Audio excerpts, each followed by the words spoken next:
What's up good listeners dari Sabang sampai Merauke. Welcome back again with us di episode BAP yang terbaru di tahun baru ini.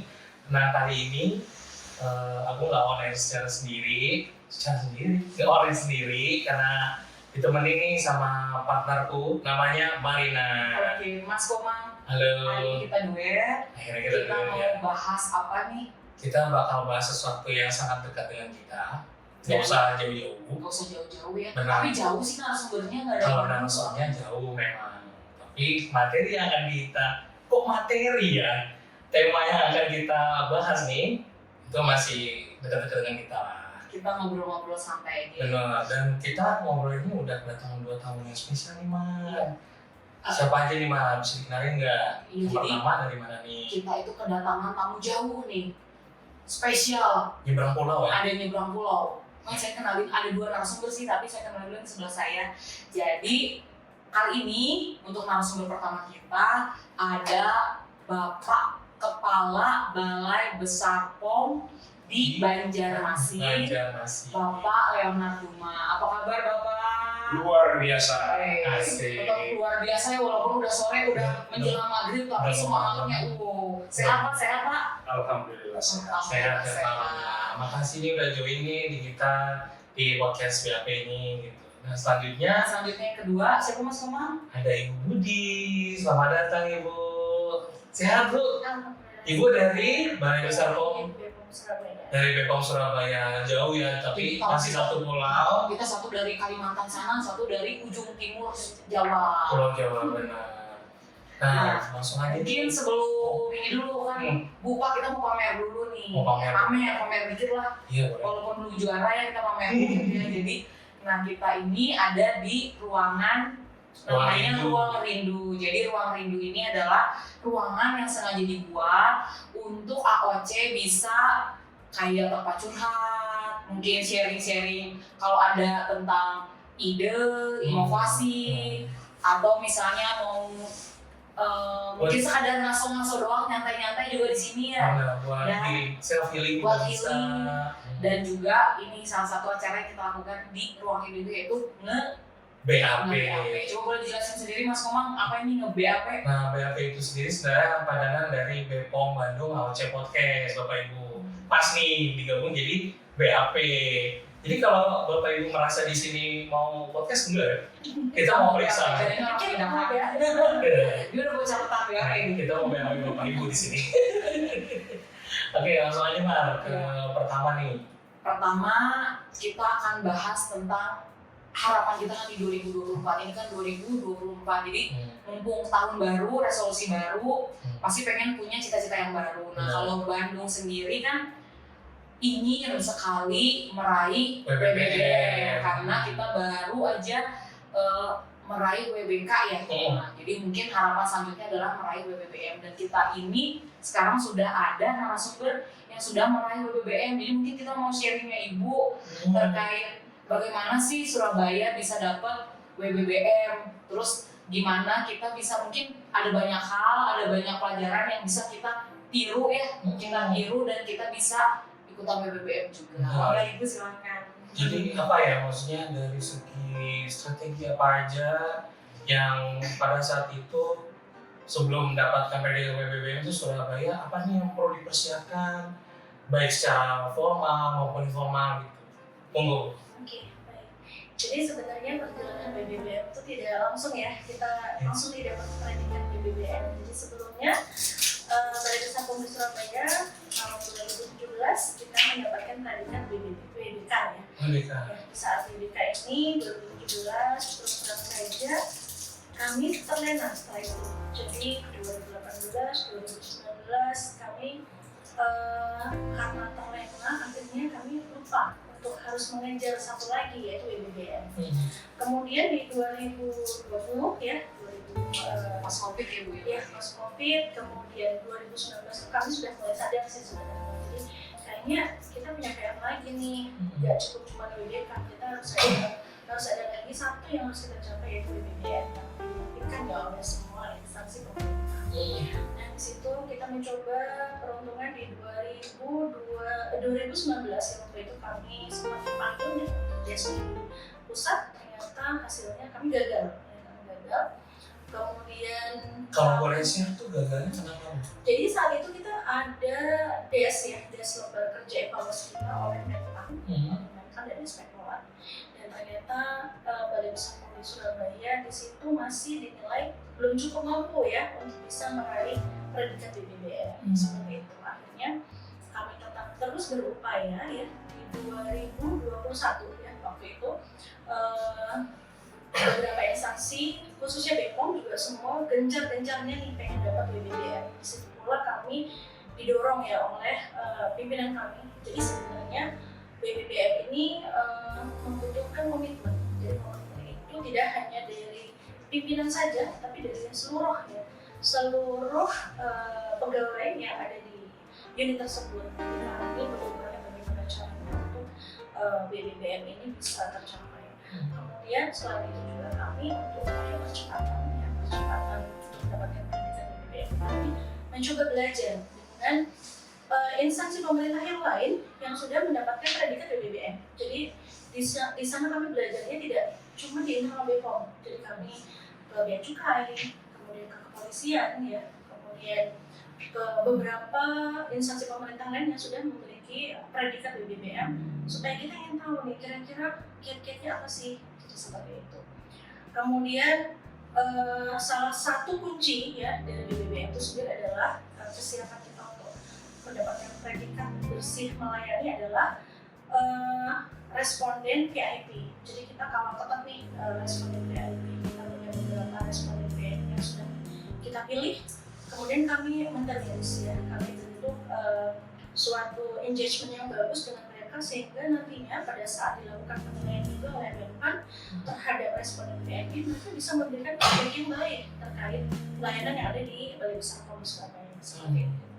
Kemudian juga kami prestasi dan kerjasama ya, baik itu di internal maupun dengan beberapa stakeholder maupun lintas sektor lain yang kami bicarakan di sini juga. Kemudian ada juga pencanalan ya, jadi waktu itu kan kita diminta nih untuk melakukan pencanalan bukti kesiapan bahwa kita bisa nih meraih BBBM. Itu juga kami lakukan supaya lintas sektor maupun stakeholder yang lain tuh tahu bahwa BPOM Surabaya ini mau memiliki komitmen yang baru nih. Mereka bersinergi juga untuk memberikan dukungan kepada kita semua seperti itu. Kemudian melakukan update terkait LK ini juga efisiensi dan efektivitas inovasi kita rancang, kita hitung efisiensinya ya, kira-kira memberikan dampak output seperti apa. Kemudian juga kita harus punya inovasi yang tidak kita lakukan seperti itu. Jadi kuncinya BBBM itu adalah kita punya inovasi yang bisa ditonjolkan, di mana inovasi ini memiliki dampak yang luas kepada masyarakat seperti itu. Dan satu lagi trik yang mungkin tidak semua tahu bahwa kita boleh loh mengundang Menpan, mengundang Ombudsman ya untuk memberikan wawasan kepada kita kalau pengen BBBM itu kira-kira apa saja sih yang harus poin-poin yang harus jadi seperti itu. Jadi alhamdulillah setahun itu cukup balik ya, kepala dari kaki jadi kepala ya. Itu kita sudah mencoba berupaya, bahkan di akhir tahun sewaktu kita menanti pengumuman BBBM itu pimpinan sempat menanyakan kira-kira nih kalau tahun ini kita belum bisa dapat BBBM, masih semangat nggak tahun depan? Nah itu kami merasa aduh kayaknya tahun ini kita udah kepala dari kaki kayak jadi kepala mungkin tahun depan kita mau ngapain lagi ya, itu kita bingung karena udah nanggung ya Bu. Iya, jadi kayaknya kok aduh kalau bisa tahun ini aja deh, karena kita nggak tahu lagi kita harus berbuat apa tahun depan. Jadi memang benar-benar all-out dan itu memang butuh komitmen dari semuanya. Iya Bu, jadi tadi kita Mas Komang saya ngedengerin Bu Budi tadi ternyata memang harus jujur balik ya tadi, pokoknya ada komitmen, terus sampai belajar juga ke instansi-instansi lain, kemudian juga sampai mengawal tamu VIP itu ya supaya dapat nilai yang bagus, dan juga nggak salah juga kalau kita berguru sama ombudsman ya Bu ya, jadi mencari ilmu terus apa poin yang harus ditingkatkan, apa yang harus diperbaiki, harus jadi mungkin padahal mereka yang nilai kita tapi nggak apa-apa juga kita belajar dari mereka gitu. Dan bagaimana kerja keras penting buat sampai jungkir balik tadi Ibu bilang ya, untuk meraih sampai BBBM. Apa kita perlu jungkir balik juga sama supaya kita dapat BBBM? Apakah kayaknya harus gitu juga kan ya? Karena tapi balik kuncinya adalah komitmen dan kerja keras ya Bu. benar kerjakan untuk komitmen tersebut. Nah tadi udah jelasin nih, jadi strategi yang mungkin bisa dilakukan gitu di balai besarnya sendiri gitu. Tapi gimana sih Bu gitu untuk mengharmonisasikan antar pegawai gitu? Apakah itu dia generasi MAP ya, generasi O, apalagi di sini juga ada generasi OC yang didominasi oleh anak muda gitu, milenial atau Gen Z dan sebagainya. Itu akhirnya bisa harmonis gitu, akhirnya bisa menimbulkan ya, menimbulkan satu kesadaran sebelum menuju komitmen tersebut gitu. Nah itu gimana Bu dari Surabaya sendiri untuk bisa mengupayakan atau mengusahakan itu sendiri? Jadi sebenarnya sudah ditetapkan tujuan yang jelas ya dari pimpinan kita bahwa kita ini mau ngapain nih. Nah beruntungnya juga pimpinan kami ya di situ memberikan ruang yang luas bagi teman-teman generasi muda nih, generasi milenial atau zilenial ya, untuk dapat menunjukkan bagaimana mereka bisa memberikan kontribusi yang baik nih terhadap kantor. Jadi memang dibiarkan untuk mereka melakukan inovasi seperti itu. Kemudian juga tak lupa kita tunggu dulu nih, kita kan punya generasi X ya kan, generasi baby boomer, masih ada juga.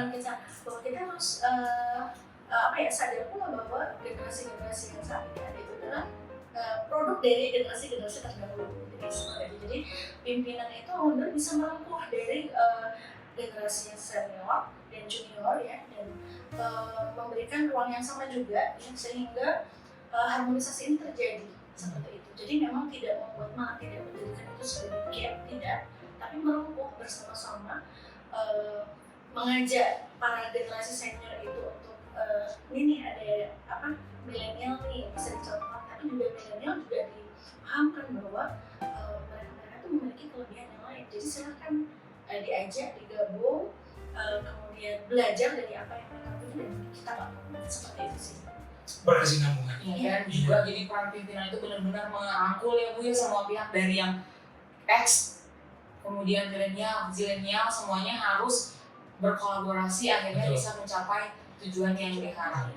Menuju komitmen itu ya. Akhirnya meraih WBBM.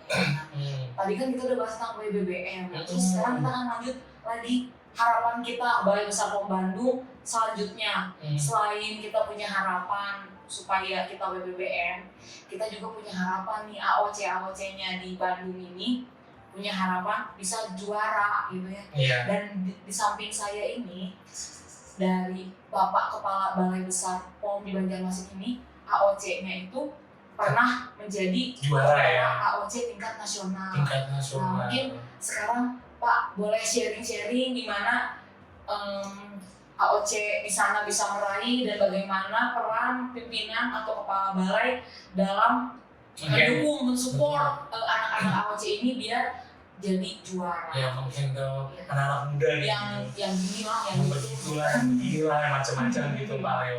Dari perspektif Pak Leo sendiri itu gimana? Ya, terima kasih. Sama-sama. Terkait dengan kegiatan Agent of Change di Balai Besar POM di Banjarmasin yang pernah kami lakukan, pertama saya mencontohkan diri saya karena kebetulan juga dulu pernah ditunjuk menjadi Agent of Change. Pada zamannya ya Pak. Waktu saya masih staff. Bahwa menjadi Agent of Change itu bukan karena kita punya jabatan, bukan karena punya pengaruh, tetapi maksudnya pengaruh dari segi instruksi. Karena kalau jalur instruksi yang dikerjakan, maka cukup berikan ide dan kepala balai menginstruksikan. Itu bukan agent of change namanya. Tetapi bagaimana secara persuasif teman-teman ini bisa mempengaruhi senior-seniornya agar mau melaksanakan kegiatan itu. Awal pelaksanaan kegiatan, rekan-rekan agent of change kami sering mengeluh, Pak begini-begini sulit menggerakkan. Nah itulah tugasnya. Karena kalau semua menurut, tidak perlu kita buat agent of change, cukup kita definisikan apa-apa yang kita mau lakukan. Tetapi dengan adanya agent of change di sini adalah bagaimana menggerakkan teman-teman yang senior dan kemudian juga tentunya dengan contoh, jangan cuma Omdo ya Pak. teori, omdo katanya anak-anak zaman now. Nah, jadi itu penting sekali bahwa agent of change dia sendiri menjadi melakukan perubahan terhadap dirinya, tentunya dalam kaitan dengan budaya kerja. Sesuai dengan arahan pada saat itu, agent of change Banjarmasin di seluruh Badan POM diarahkan untuk internalisasi budaya pikir, kemudian berubah menjadi internalisasi berakhlak. Dan inilah yang dipegang oleh teman-teman kami, dan ternyata dunia berubah, teman kami sendiri belum berubah, karena mereka agent of change di tempat lain sudah mengawal dan memang inovasi-inovasi di luar daripada internal proses dan ini penting sekali. Nah, dalam kaitan dengan mendorong kegiatan dari rekan-rekan kami agent of change dari Balai Besar POM di Banjarmasin, yang pertama kami lakukan adalah sering dialog antara manajer puncak, yang saya sendiri selaku kepala balai, dengan rekan-rekan agent of change untuk menampung apa sih aspirasi mereka. Dan tentunya kan tidak semua ide, tidak semua usul bisa dilaksanakan. Kita harus menghitung sumber daya yang dimiliki, dan yang kedua keterukuran dan mampu nggak kita mencapai itu. Jangan sampai targetnya terlalu tinggi sementara kita tidak bisa mencapai, karena menyusun program tidak harus yang muluk-muluk tetapi tidak bisa tercapai. Sementara Genmil ini cenderung ya berpikir yang wah, dan cenderung kadang-kadang lupa bahwa kita masih berpijak di bumi. Dan ini yang perlu diselaraskan ya, karena kita di lingkungan Badan POM, khususnya di tempat kami Balai Besar POM Banjarmasin, masih ada baby boomers, ya Gen X, dan ini yang perlu memberi pemahaman kepada semua ya, bukan hanya generasi tua yang perlu diberi pemahaman, yang generasi Gen Mil pun perlu, karena kan secara umum tentunya tidak sama semua.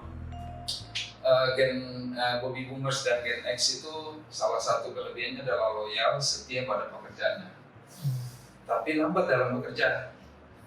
Gen Mil dan Gen Z Gen Z ini tentunya mereka cepat kerja, menguasai tech, tapi kadang loyalitas kurang. Dan beberapa Gen Z hal biasa dalam hal beretika, tetapi bagi generasi tua ini masalah gitu ya. Tidak mengucapkan selamat pagi aja bagi orang tua ini masalah. Tidak senyum saja masalah, tetapi bagi anak-anak generasi milenial itu hal biasa gitu. Saya tidak ada kepentingan harus senyum gitu. Nah, ini membangun budaya yang harmonis. Yang kedua, di dalam meningkatkan penilaian daripada agent of change, ya tentunya sama semua. Masing-masing agent of change minimal satu inovasi yang diusung oleh dia sendiri, di samping mengusung inovasi yang dilakukan oleh masing-masing Pokja. Jadi di samping mengawal inovasi yang diusung oleh Pokja dari RB, juga masing-masing agent of change memiliki inovasi sendiri-sendiri yang original dari yang bersangkutan. Dan yang terpenting di dalam inovasi ini bukan inovasinya saja, tetapi bagaimana melakukan monitoring dan evaluasi seperti yang disampaikan tadi oleh Ibu Budi, ya bahwa kadang-kadang bagus di lapangan, tidak bagus di administrasi, nilainya jelek juga. Dan ini penting sekali kita mengingatkan rekan-rekan agent of change untuk selalu melakukan monitoring, evaluasi, dan terdokumentasi. Terakhir kami mengusung suatu ide bahwa selalu pakai uang. Ya, segala sesuatu terkait dengan LBH itu harus uang. Apa itu Pak uang? Undangan, agenda, notulen, dan gambar. Oh, jadi bentuk modernnya Pak, Ya, undangan. pokoknya setiap melakukan kegiatan harus pakai uang. Undangan, agenda, notulen, dan gambar atau foto gitu ya. Berarti nanti ini ya Pak, nanti kalau misalnya ada acara Mas Koma kita bisa niru uang gitu, undangan. Pakai uang, undangan. Jadi harus ada undangan, harus ada agenda yang dibahas, kemudian ada notulen dari pembahasan, dan ada gambarnya, foto atau video gitu ya. Iya. cuma lebih enak disebut yang pakai uang. Wah. Jadi itu memudahkan teman-teman kami pengingat apa yang harus disiapin setiap kegiatan pakai uang, walaupun tidak ada duitnya. Nah itu duitnya ya. Tidak semua pakai duit, tapi Semua pakai uang tapi nggak pakai duit. Nah, bisa saja tidak pakai duit ya. Nah jadi itu yang terpenting karena bagaimanapun ya kita dituntut untuk pelaporan dan ini pentingnya kita melakukan monitoring dan evaluasi.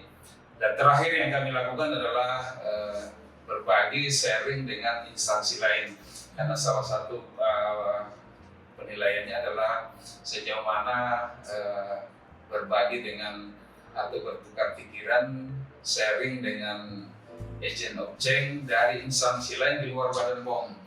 Jadi kami melaksanakannya, kebetulan kantor kami yang berada dekat dalam lingkungan pemerintahan Provinsi Kalimantan Selatan, sehingga sangat mudah untuk berkoordinasi dengan lintas sektor dengan mengundang ya.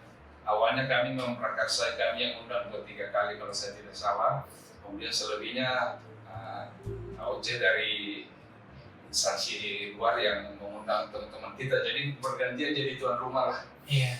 Nah jadi terkait dengan apakah agent of change selalu menjadi IO, nah itulah perlu dipahami sebetulnya tidak wajib. Hanya saja kenapa agent of change kadang-kadang ditunjuk menjadi IO? Karena dia ditunjuk agent of change karena mampu diberi tanggung jawab lebih daripada tugas pokok sehari-hari. Sehingga ketika dia ditugaskan juga menjadi IO, selaku pimpinan pasti yakin pasti bisa dikerjakan dengan baik. Sehingga sesungguhnya rekan-rekan agent of change yang tanda kutip yang merangkap sebagai IO mesti berterima kasih. Kasih kesempatan ya Pak buat Muncul berkembang. kinerja. Ya kalau sukses melaksanakan tugas pokok dan fungsi sehari-hari itu mah biasa. Ya sama lah, mohon maaf ya saya bukan bedakan dikotomi antara apoteker dengan bukan apoteker. Apoteker ahli di bidang obat mah biasa. Ya belajar 7 tahun, 6 tahun, 7 tahun masa nggak ahli.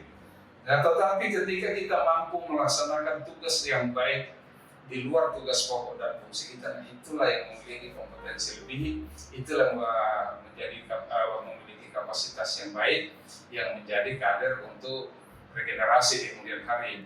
Nggak mungkin kita akan meletakkan regenerasi kepada seperti orang beli kucing dalam karung. Kita harus tahu yakin bahwa orang ini mampu memikul tanggung jawab lebih daripada tugas pokok, karena menjadi generasi penerus ya kita harus berpikir bertindak multitasking ya, apalagi dengan kondisi kita dengan beban kerja yang demikian padat ya tentunya kita harus bisa multitasking. Di samping tugas rutin kita harus mampu berkoordinasi bekerja sama dengan lintas sektor, dan itulah saya katakan rekan-rekan AOC yang ditunjuk menjadi IO itu harusnya berterima kasih kepada pimpinan. Demikian barangkali. Pokoknya tadi luar biasa banget ya, ternyata untuk jadi juara itu memang nggak sembarangan, kuncinya banyak. Tadi saya kalau nyatet nggak tahu yang masih ingat atau enggak, tapi yang pasti tadi pertama pimpinan jadi role model. Betul. Terus tadi ada sesi diskusi ya Pak, jadi untuk mengetahui keinginan-keinginan AOC seperti apa, mungkin ada yang bisa diwujudkan ataupun tidak. Kemudian juga tadi ada tentang untuk memahami generasi yang berbeda-beda, bagaimana cara pemahamannya dan bagaimana kita bisa membuat perubahan buat generasi-generasi yang lain gitu ya. Maksudnya bukan cuma buat anak AOC doang, tapi buat lingkungan sekitar. Mungkin lebih kayak gini Mam, jadi kayak influencer zaman sekarang gitu. Iya, influencer gitu ya istilahnya ya. Jadi memiliki suatu pengaruh. Jadi bagaimana anak-anak muda ini memiliki sebuah pengaruh yang positif gitu loh untuk di UPT-nya masing-masing, lingkungannya masing-masing, seperti itu. Terus tadi juga yang saya tangkap lagi tadi tentang apa ya, kok jadi lupa. Jadi tadi bagaimana caranya untuk AOC ini tadi pertama kan membuka pemahaman orang-orang. Terus juga ini ketika melakukan sesuatu itu harus butuh uang. Nah, itu jadinya jadi pertama ingat jadi lupa, pokoknya harus ada uang. Tadi singkatnya udah dijelasin ya. Semua pakai uang. Semua pakai uang. Jadi mungkin juga kita juga harus belajar nih AOC di Bandung pakai uang. Jadi semuanya harus sampai ujung-ujungnya terdokumentasi. Kadang kita punya program-program yang bagus, tapi tidak terkontrol gitu tidak ya. terkontrol dan tidak terdokumentasi dengan baik. Terus inovasi. Terus tadi Pak Leo sempat nyinggung soal AOC yang jadi IO, tapi kata Bapak kita harus berterima kasih justru ketika diberikan kesempatan jadi IO, karena IO itu adalah sebagai wilayah kita ya, maksudnya sebagai kesempatan buat kita untuk unjuk gigi, untuk menunjukkan kemampuan kita. Kalau di Surabaya sendiri gimana Pak Bu dengan stigma bahwa AOC sama dengan IOC gitu? IOC. Iya sih ya, jadi hampir mirip juga seperti yang sudah terjadi di Banjarmasin ya, yang ada di Palu juga. Kalau di Surabaya itu memang yang percaya ya, kalau misalnya kita punya event yang lumayan gitu ya, itu memang pertama kali yang ditunjuk adalah dari teman-teman AOC. Jadi mengingat juga teman-teman AOC ini kan sebenarnya orang pilihan ya, jadi pastinya dia punya beban yang lebih juga di fungsi masing-masing. Mereka direkrut dari dari usulan atasan yang memandang bahwa siapa nih dari teman-teman yang memiliki kinerja yang bagus. Nah, biasanya itu adalah orang-orang juga yang memiliki peranan penting di fungsi tersebut. Sehingga ketambahan lagi nih dengan tugas di luar tupoksi ya.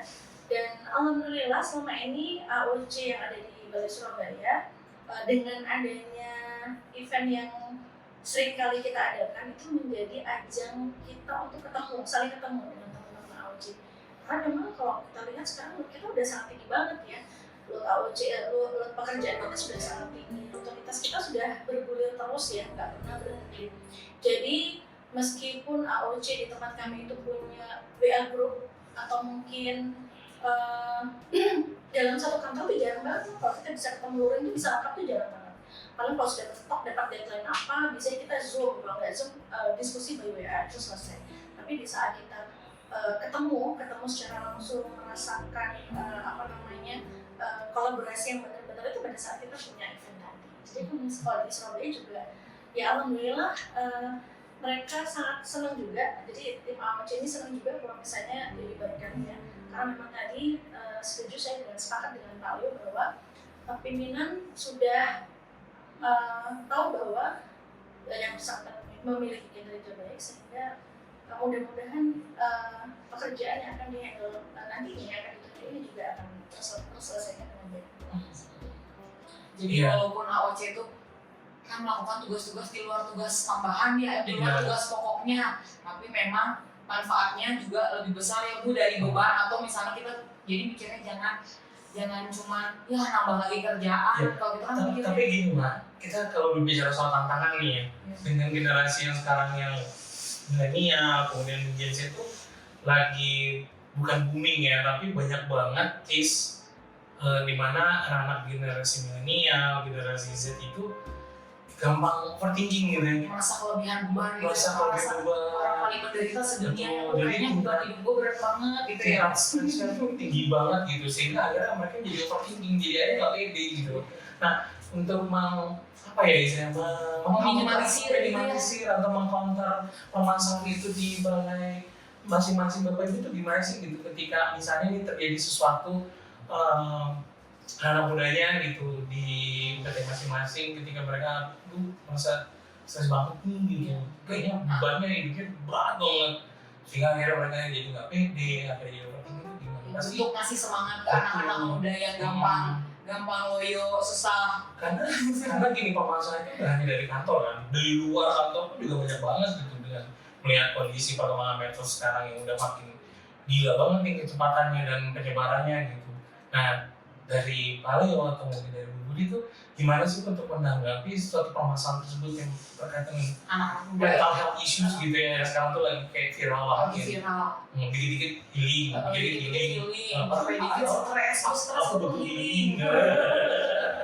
Ya, dari Bapak dulu. Ya oke, terima kasih. Ini kelihatannya pertanyaannya sederhana, tapi memang penanganannya harus kompleks. Yang pertama, sekali lagi kita harus menekankan kepada rekan-rekan agent of change bahwa yang menjadi tim agent of change itu adalah bagian dari talent pool yang dipersiapkan untuk suksesi di kemudian hari. Karena suatu suka tidak suka para kepala balai akan kecil dan akan diganti dengan generasi yang di bawahnya. Otomatis yang masuk di dalam agent of change itu akan masuk di dalam talent pool yang diusulkan oleh masing-masing UPT. Itu yang pertama. Yang kedua, memang dari segi agent of change sendiri, ya kita harus memberi pemahaman dengan baik bahwa penugasan ini bukan sekedar memberi tugas, tetapi sesungguhnya kesempatan kepada masing-masing yang dilibatkan dalam agent of change ini untuk menunjukkan kemampuan dan kinerja dia, bukan kinerja dalam tugas rutin, tetapi tugas di luar. Nah itu yang saya katakan tadi, calon pemimpin harus sukses di tugas pokoknya dan tugas tambahan yang diberikan. Kalau hanya sukses di tugas pokok, maka itu cukup jadi manajer, tidak perlu menjadi pemimpin. Nah ini kita mempersiapkan pemimpin itu diperlukan kemampuan khusus, apalagi dengan kita memasuki area dunia yang fuga, serba tidak pasti, serba mudah berubah. Inilah yang penting sekali disadari oleh para generasi muda, khususnya para agent of change, bahwa ya kita harus mempersiapkan mental, mempersiapkan kompetensi dan kapasitas. Sesungguhnya tim agent of change kalau ada yang mengeluh, kompetensinya memadai. Yang belum meningkat itu adalah kapasitasnya. Dalam artian karena dia merasa sudah tugasnya banyak dan mulailah muncul mengeluh, apalagi kalau sudah melihat kenapa si A kerjanya cuma segini, saya kok ini ya kan, ini kayaknya begitu. Gak fair. Ya nggak fair ini pimpinan. Rumput tetangga selalu hijau. Nah, ini yang tidak disadari bahwa ya udahlah yang tidak banyak tugas itu sudah mentok segitu aja. Ya, kalaupun sudah tidak banyak lagi kegiatannya, berarti kalau dia masuk di manajemen talenta di dalam talent pool, berarti selama ini sudah teruji. Sisa kapan take off-nya. Nah, sementara adik-adik kita yang di agent of change ini belum teruji, dan inilah yang diuji dengan berbagai tantangan. Kalau sanggup dan mampu, dan itulah yang unggul. Dan inilah yang tentunya menjadi skala prioritas ke depan. Apalagi kita tingkat maturitas manajemen talenta di lingkungan Badan POM sudah sangat tinggi, dan ini pengisian formasi akan diambil dari talent pool yang ada, sehingga itulah sekali lagi ya kita harus menginternalisasi kepada semua agent of change bahwa Anda adalah orang pilihan. Jadi bukan hanya sekedar karena dia kurang kerja terus ditunjuk jadi agent of change, tidak. Kalau di tempat kami juga agent of change itu yang banyak kerjaan. Karena dia sukses dengan pekerjaan yang banyak, kita kasih kerjaan lagi. Kalau tambahan untuk menggerakkan teman-teman yang lain, karena menjadi pemimpin adalah seni menghasilkan pekerjaan melalui orang lain. Nah, kalau dengan posisinya sebagai agent of change mampu mempengaruhi senior, itulah calon pemimpin yang ideal.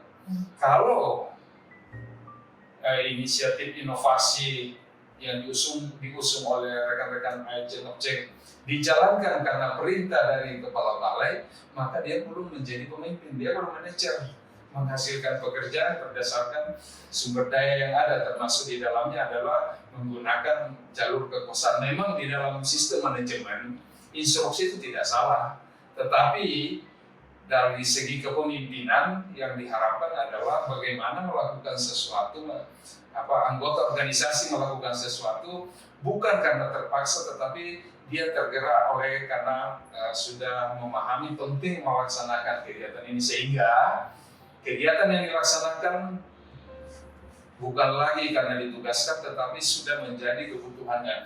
Jadi mestinya rekan-rekan agent of change itu melihat kegiatan sebagai agent of change atau event organization tanda kutip sebagai kebutuhan bagi mereka. Kalau mereka ini masih melihat bahwa ini beban, maka sesungguhnya dia belum menempatkan diri sebagai calon pemimpin. Nah, ini pilihan kepada kita semua, kepada adik-adik. Apakah mau menempatkan diri sebagai calon pemimpin atau cukup menjadi employee gitu ya, karyawan gitu. Ini hidup adalah pilihan, dan tentunya kalau tidak maksimum ya tentunya setiap kepala balai akan melakukan evaluasi. Kalau tidak maksimum ya diganti. Berarti ya sudah diberi kesempatan, tidak bisa menggunakan kesempatan dengan baik, ya kita kasih kesempatan yang lain. Dan itulah tadi saya katakan, saya harap rekan-rekan agent of change di seluruh Indonesia, khususnya di tempat dan di Banjarmasin, melihat kegiatan yang atau tanggung jawab yang diberikan itu sebagai kebutuhan pribadi, bukan kebutuhan organisasi. Karena itulah kesempatan kepada kita untuk menunjukkan kompetensi dan kapasitas kita. Barangkali yang saya bisa share, ya saya kira banyak sekali yang akan di-share, saya kemarin 3 malam. Dan saya kira yang lebih pakar itu Kepala Balai Besar POM di Surabaya. Tadi saya potong sedikit, tadi aku ngebahas tentang bagaimana kita harus berarti anak-anak muda ini harus merubah mindset kita ya. Jadi mengubah mindset, jadi ketika kita dikasih perubahan yang berlebih itu adalah kesempatan buat kita untuk menjadi katanya penerus-penerus bapak dan ibu yang ada di samping kita. Amin. Mudah-mudahan kita juga jadi melihat segala sisi itu jangan dari sisi buruknya saja, dari sisi manfaat yang akan kita dapat dari pelajaran-pelajaran yang diberikan oleh tugas-tugas yang mungkin di pikiran kita kayak bikin stres atau bikin kita tambah pusing ya, tapi tadi seperti yang Pak Leo bilang, anggap itu sebagai kebutuhan pribadi untuk menambah sayap kita lah, menambah kemampuan kapabilitas kita, benar. Jadi mengubah mindset. Kalau dari Ibu Budi gimana nih Bu tentang AOC dengan mental health issue? Kayaknya dibahas oleh Pak Ali tadi dalam tambahin lengkap. Cuman yang perlu ditambahkan di sini benar sekali bahwa AOC itu memberikan peluang untuk menyiapkan diri yang tadi. Jadi itu memang yang saat ini kita challenge ya kepada teman-teman AOC. Dan alhamdulillahnya lagi di Surabaya itu memang rekrutmen AOC itu menjadi poin penting. Karena apa? Di sini kami harus mencari orang-orang yang memiliki frekuensi yang sama. Dan itu tidaklah mudah. Mempunyai frekuensi yang sama untuk tujuan yang sama. Jadi biasanya kami bergerilya nih di level bawah, maksudnya di level pegawai ya, di staff, kira-kira siapa yang bisa dimunculkan atau siapa yang bisa dipilih. Kemudian nanti juga kami meminta evaluasi dari atasan langsung yang dapat menilai kinerja dari bawahannya, kira-kira siapa yang bisa diusulkan. Dan di situ akhirnya kita tarik ya. Jadi pengalaman di Surabaya itu di tahun 2021 ya, 2021 itu kami jumlah AOC-nya hanya 14 orang. Kemudian di 2022, 2023 jumlah kami adalah 30 AOC. Dan itu memang karena inovasi kami sebanyak 31, jadi memang banyak. Dan penambahan AOC ini sendiri sebenarnya adalah memberikan kemudahan bagi kita untuk melakukan internalisasi ke bawah ya, terkait program, inovasi, apa saja yang ingin kita raih itu dengan semakin banyaknya jumlah AOC tadi semakin kita dimudahkan untuk melakukan internalisasi, tetapi harus dengan individu yang memiliki frekuensi yang sama seperti itu. Dan setelah kita lakukan tiap tahun kita lakukan evaluasi kira-kira siapa nih yang mau mundur atau paling enggak dari hasil evaluasi juga kayaknya ini kontribusinya nggak banyak ya, tidak nyata seperti itu. Jadi biasanya kita langsung ganti ya, kita lakukan pembaruan supaya ada nuansa yang baru. Ternyata teman-teman yang tadinya bergabung di AOC tidak memberikan kontribusi atau sedikit memberikan kontribusi, begitu dia lepas dari AOC itu happy ya, ternyata happy setelah lepas dari AOC seperti itu. Dan kalau kami melihat teman-teman yang masih dalam satu frekuensi yang sama ini, mereka juga happy kok gitu. Dan sepertinya memang orang-orang inilah yang nantinya memang akan siap menjadi seorang pemimpin seperti itu. Jadi AOC itu benar-benar orang pilihannya Bu ya. Jadi memang ada juga yang passionnya memang untuk jadi calon penerus, pimpinan, atau mungkin memang passionnya tadi kayaknya happy-nya ketika keluar dari AOC. Jadi memang hidup itu memang pilihannya Bu ya. Ada yang menurut berplong. Kita keluar dulu atau mungkin bisa dipikirkan ya. Bisa dipikirkan. Mau happy yang mana nih? Mau naik atau mau happy? Tapi gitu-gitu aja. Ya jadi udah banyak banget nih Mar ya tadi pencerahan-pencerahan dari Pak Leo dan Bu Budi terkait how to kita achieve WPBM, kemudian bagaimana Jadi Ada AOC yang berprestasi jadi benar. juara. berinternalisasi, kemudian jadi AOC yang juara itu banyak banget. Tadi udah disampaikan dari Pak Leo dan Bu Budi. Sekali lagi kami ucapkan terima kasih ya. Kami berterima kasih sekali kepada Bapak dan Ibu, kita jadi tambah dapat Khazanah, ya, betul. dapat wawasan, dan kita juga jadi jangan merasakan beban berat ya ketika Betul. kita menjadi seorang AOC secara bisa pribadi, dan buat anak-anak muda juga ya di luar sana yang dikasih tanggung jawab, anggap itu sebagai kesempatan buat jadi lebih maju. Betul. Dan intinya adalah AOC belum tentu IO ya. Nah, tapi IO adalah sarana atau wadah untuk kita jadi semakin berkembang. Betul. Dalam bermanajemen. Yes, betul sekali. So, sekali lagi kami ucapkan terima kasih untuk Pak Leo dan Bu Budi sudah Meluangkan waktunya. meluangkan waktu dan Dari pagi sampai sore, terus mau digangguin kita, Terima diwawancara. kasih juga sudah diberi kesempatan mengisi podcastnya. Iya, aduh. Moga bermanfaat. Amin. Kalau ada yang tidak cocok, nggak usah dipakai. Cocok Pak. Cocok semuanya Pak. So, that's it good listeners. Stay tune di episode selanjutnya. Dan apa Marina? Jangan lupa selalu cek kemasan, label, izin edar, dan kadaluarsa. Dan jangan lupa episode BAP selanjutnya. Sampai jumpa. We're signing off and cheerio.